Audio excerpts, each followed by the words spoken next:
everyone. Thanks for tuning in. I'm here today to talk to you about how to pick out the best Halloween costume. So, it's that season, it's that time of year, and everyone goes to the store. The majority of the population waits till the last flippin' minute. Halloween stores open as early as August. Most people don't even start looking until mid October, which it is right now.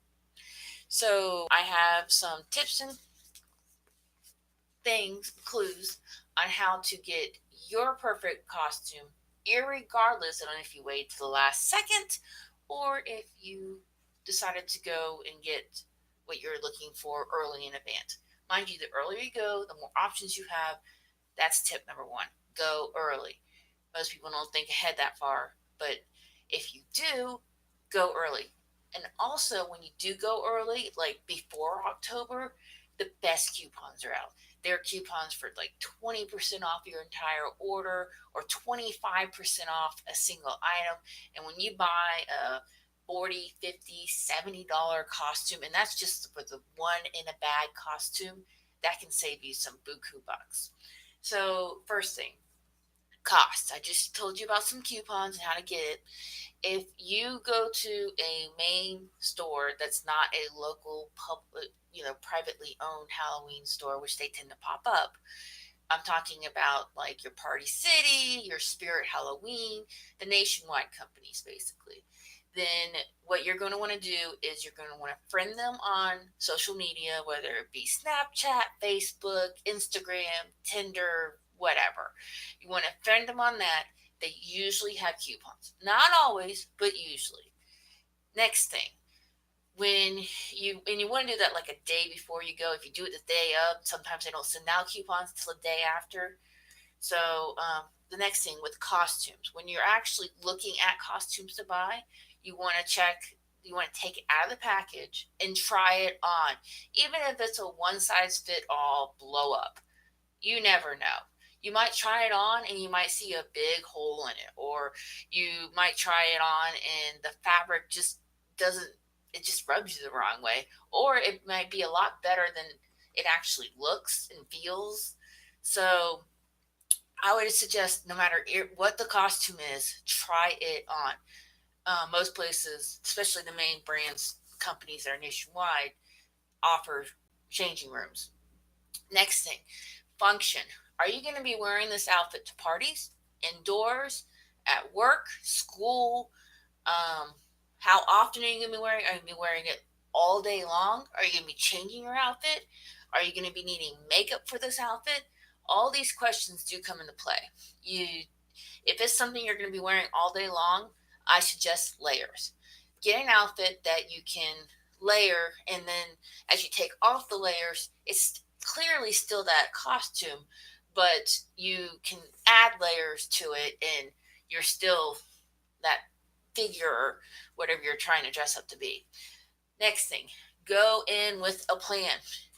You either want to get the ads and look at the ads, that way you get the best deals, or if you don't know necessarily, but you know what you kind of like and don't like, most people do, go in with a plan. Go in with at least four. That's four different ideas. And do not make them all the same thing. If you go in and say, I'm going in for a costume, I want to be a Disney princess, maybe. That's one thing. Then another option might be, okay, well, I also like Ninja Turtles. So that would be a second thing.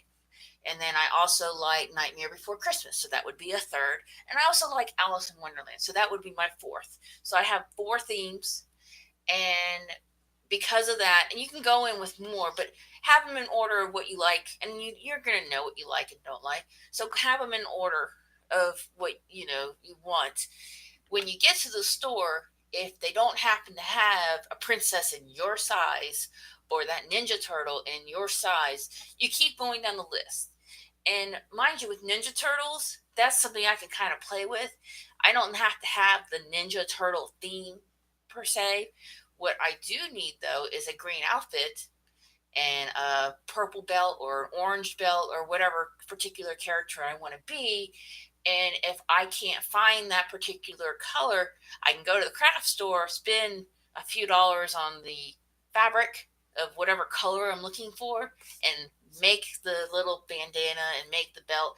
So you want to think a little outside the box. You might be able to find the paints and the face paints, or the particular type of, like, maybe you want that shell, and they do sell animals. So I could probably find a turtle outfit without it being a ninja turtle. So they sell the weapons separately and the actual outfit or the animal, but they don't necessarily, it's not Donatello or what. So you get what I'm saying. If you go in with an idea, then at least they can work with it and they can help you move towards it. So even if they don't have that particular costume in size, you don't know how many people have come in asking for, and I'm just throwing something out, Goomba from Mario Brothers. It's a little brown mushroom thing. So I suggest items that they can alter that's brown, and it doesn't take much work on their part. It's already pre-cut out the main parts of the outfit. It's just adding the little fluff and make it more mushroom like. But people are like, no, no, no, that's too much work. Really, it's not, when you consider, if you really want to be that particular character, what else you would have to do making it from scratch. You would actually would end up spending probably more money based off the time and materials, but that's another thing. So next thing, if you have kids, take them with you, but give them limits. Let them pick out 2 or 3 themes of characters that they want. And again, the earlier you go, the more options you have. And you also have the option of shopping online. But I would try on the costumes at the store. At least you know what the sizes are. And if you can't find that particular kind, you can at least order it online because you've already tried it on. And most of the cuts are the same depending on the company. So give your kids limits. And I'm not talking about just limits on what they're looking for, but also a limit on cost. You wouldn't believe how quickly that dollar amount for that one costume can start off as $25 for the costume. I'm talking kids costume. Adults costumes usually start around 40. But it starts off at around 25, and then they add in the weapon or the accessories and the special shoes or the special makeup or the mask or the things that don't come with the costume itself. By the time you're said and done, that child's costume that started off as $25 is now $75 to $180 on average. You'd be surprised, and that's per child. That's not like total. um, it adds up. It adds up quick. And when you're in a store, you have no plan, you spend more money. That's what it comes down to. So next thing, if you are in a family group, and most people who have kids have a family group, do not, and I repeat, do not make your child dress up as a family theme. Don't make them dress up as everybody in the family is an Alice in Wonderland character. Unless your child is not talking and an infant and doesn't understand what's going on, or the combination of that, don't make that child choose a character because that's what you want. If you want that so badly, great. Guess what? There are 364 other days of the year. You can dress up that child and your husband or boyfriend and your other children, and you guys can go get family pictures done dressed up like that. There are people just if you're going to do that some other day, because your child will resent you. This is their day. It's your day too, mind you. But Halloween, let's face it, is not for adults necessarily. This is a children's holiday. This is a night where they get to go out, they go door to door, they meet their neighbors, and they get to collect candy. Yay! Child's best friend is candy and people. So this is just a great family bonding experience, but don't ruin it by making them be something they don't want to be. Okay, so next thing and final thing, if you are leaving the store and you are not happy, then it is the wrong outfit. That's it. That's it. You have to be excited and happy about what you have. If you go home and a few days later you're just not excited about wearing it anymore, or you think it's going to be too hot, or it's not clicking, take it back to the store. So long as you haven't opened it and worn it, they'll take it back. Most of the major companies, anyway. If it's a locally owned company, that's not necessarily what's going to happen. But the big brand name companies, they make it very clear what the return policy is. And they will take it back with receipt and original packaging. Now, if you wear that costume and that outfit and you go to like a Renaissance fair or an Oktoberfest or a school 80s theme or any number of things, we're not stupid. We know what you did. We can tell that outfit has been worn. It's up to the store's discretion. Some of them will let you get by it, others will not. And you can't get mad at the store because you actually got to wear it. So, in any case, that's my gist.